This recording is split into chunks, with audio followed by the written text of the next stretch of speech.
Incredibly, President Joe Biden still thinks he would have beaten Donald Trump had he stayed in the presidential race. And that's according to new reporting from the Washington Post, which spoke to more than 24 people who are close to the president. All right, so you see, sometimes when people close to the president speak, it could be him. Maybe he was talking on background or anonymous sources. But 9 days after the Washington Post broke a story reporting that dozens of people close to the president said he believed he would have won had he stayed in the race, Mr. Biden himself confirmed the fact in a new USA Today interview. So he's still letting this marinate, apparently. USA Today Washington Bureau Chief Susan Page sat down with Biden last week. I asked him, could he have won? It's presumptuous to say that, but I think yes, Biden said, adding he based that view on polling he had reviewed. As we've reported previously, there's no evidence to back up Biden's belief that he would have won. In fact, well, it's quite the opposite, okay? Polls predicted he was going to lose and lose badly. Let's remind you of this. Donald Trump well ahead, and he was already the current president, faltering some as he drove into Atlanta that fateful night for the debate, and it got worse from there. New York Times poll on the day he dropped out had him losing by 3 points nationally, getting wrecked in the battleground states. Some polls were even worse. Look at this.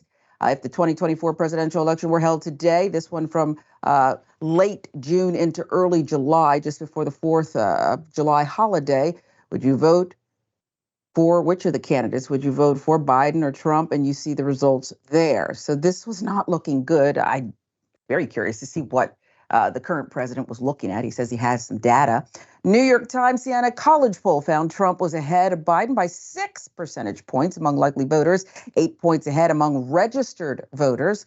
His mental acuity must be really bad if he believes the polls show he'd be a success. But apparently this is what he's been eating, living, breathing since being forced really out. And that brings us to this thing. Another thing he addressed in the interview, his age. He knew he was getting up there in age, told Page he wasn't sure he'd have the vigor to complete 4 more years in the Oval Office. Here's the quote: I had no intention of running after Beau died, for real, not a joke. 2020, when Trump was running again for reelection, I really thought I had the best chance of beating him, but I also wasn't looking to be president when I was 85 years old, 86 years old. And so I did talk about passing the baton. But I don't know, he said, returning to the question about whether he could have fulfilled the world's hardest job for another 4 years, quoting, who the hell knows? That's reassuring. Page acknowledged in her write-up that while Biden was engaged, he was very soft-spoken at times, to the point he was difficult to hear, and had a note card with talking points and statistics. And I think that brings us to this point, because you remember when they talked about the debate, that just dismal performance, JR, and he was trying to get all these facts and stats, and they said they did him a disservice the way they prepared him. He should have just gone out there, listened, and reacted, but maybe he can't do it without notes and stats. But I find it particularly rich that the man who, before he dropped out, when the press would ask him questions like, you know, this is what the people are saying, he'd say, nobody's saying that. And everyone was saying it. It was everywhere. They were saying it out loud, Clooney, others. And he was just seemed to be delusional. What say you? Yeah, this is what frustrated me from the beginning. I think I mentioned this before. I said, why are we talking about this? Why is he specifically talking about this? I thought he had brought it up. So he gets a 5%, I guess, credit for not being the one to bring this up, according to these questions. Because, you know, the USA Today talked to him about whether or not he could win. I don't know why the USA Today wants to talk to him about whether or not he could have won or not. Who cares? Who cares? You didn't run, or you didn't finish the run because it looked like you couldn't finish the run. We saw what it was. Maybe we should ask that question. What were you thinking when you couldn't complete the run? That's what it was that happened. That's why they switched. It's not like they started and there was some kind of takeover before Joe Biden showed everyone that he couldn't finish running. So that was the first thing. Just say, I don't know, maybe it's a bad answer. Maybe it's not political enough to say, you know what, I don't really think we need to talk about that. I didn't finish running, and the Kamala came in and she didn't win either. Yeah. What's the point of this?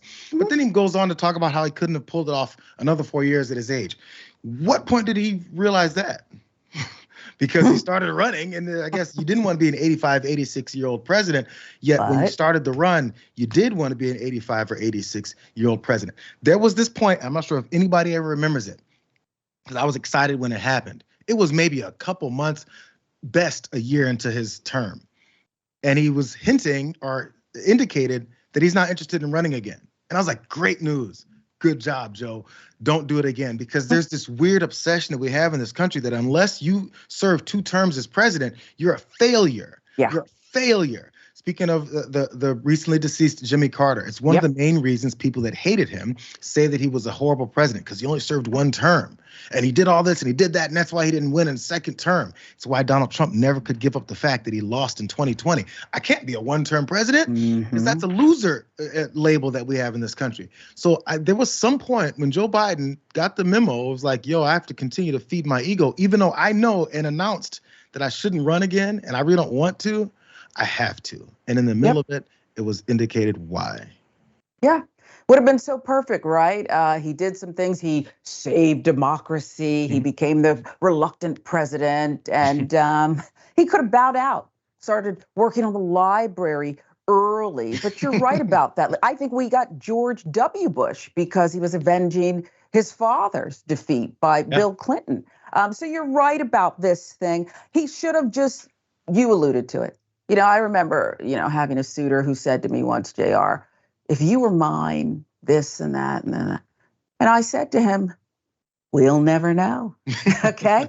And that's all Joe Biden had to say. We'll never know. Next. Right. That's it.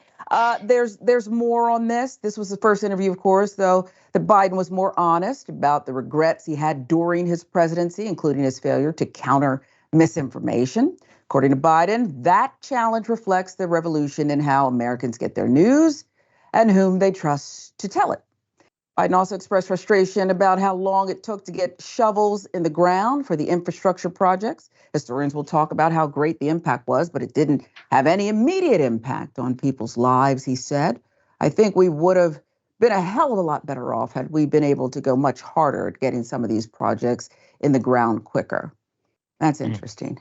Okay. According to Biden, Trump was very complimentary about some of the economic things he had done and thought he was leaving with a good record. I hope that history says that I came in and I had a plan how to restore the economy and reestablish America's leadership in the world. That was my hope. I mean, who knows? And I hope it records that I did it with honesty and integrity, that I said what was on my mind. Oh, he said what was on his mind, all right. He said what was on his mind a lot, which was part of the frustration with some on the left, some core Democrats. Does this interview do anything to move us in the direction that he wants to go regarding his legacy? This was I think maybe an opportunity to have him try and shore up whatever it was in fulfilling, again, that part of an ego of a politician, especially a presidential one, that what can we say to wrap this up? Because I think also polling that he's seeing, which I just saw, I believe either yesterday or today, was that many folks think he was one of the worst presidents in history. But the problem with that is, I honestly, I don't really believe that. But the thing is there wasn't enough of a sales job. He went up against someone who sold even things he never did. And the things that he did do horribly, he sold them as a good thing. This guy would actually, Donald Trump, would say that the COVID process and everything that he did with it was fantastic. As if all of us didn't see him bungle that, hide it, and go through the entire process of destroying many people's lives and not caring about it. But still, he sells it as a good thing. Like most Democrats, Joe Biden never sold anything he did well. So even talking about this infrastructure thing, we didn't get shovels in the sand soon enough. Who cares? Do you think anybody? Do you think a bunch of voters were going, yeah, the infrastructure was great. The infrastructure plan worked out wonderful. It's just the shovels weren't in the ground soon enough. Yeah. What now American he's giving us that to think about. Look, now I wasn't even thinking about that, but now I'm thinking, wow, maybe did it start late? Now I'm compiling data on that. It doesn't make any sense. But it's a way to try and show up reasons why maybe it didn't work out. And maybe you can't always know. You can't read the minds of every voter. Of course, you had exit polls and all that stuff, but the loudest people are the ones that we hear. But I feel like in this particular case, maybe there's other issues, like you abandoning many of the things that you said you would do. Maybe the student loan stuff. Maybe the fear that you had for all these angry opponents of yours in the political world that were saying all this stuff to make you then back off of some of those promises. Maybe outside chance, it was all those hundreds of millions of dollars, billions, I'm sorry, that we continue to provide to Benjamin Netanyahu to continue to murder innocent folks in the Middle East as if they shouldn't exist at all. Really weird how it works. As of yesterday, Joe Biden announced very loudly, unlike getting the shovels in the dirt soon enough, another $8 billion worth of arms sales to Israel. But while this is happening, and while he was getting berated over it by many of his supporters, would-be supporters, Donald Trump said he was being too soft in the Middle East.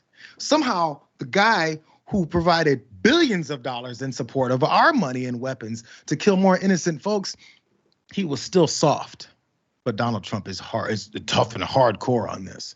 Yeah. Up is down and left is right.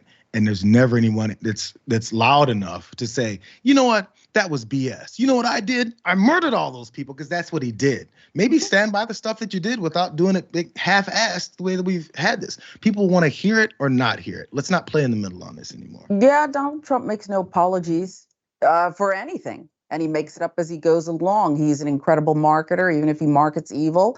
And before he rose to prominence in the political world, I think only Ronald Reagan was a better storyteller. And I remember watching the sunset in Simi Valley and the Reagan Library and them, putting Ronnie to rest. And if you didn't live through the 80s, you might have believed it all. You might have believed it if you weren't an air traffic controller or had issues with crack cocaine in the inner cities, or if you were just a Black person. You might have believed. I shed a tear, and I'm thinking, why am I crying at this man's funeral? I know everything that went down there, but known as the great communicator, and then came Donald Trump and Joe Biden. Well, Bidenomics says it all, doesn't it? It really does say it all. What the hell is Biden? What are you doing and why?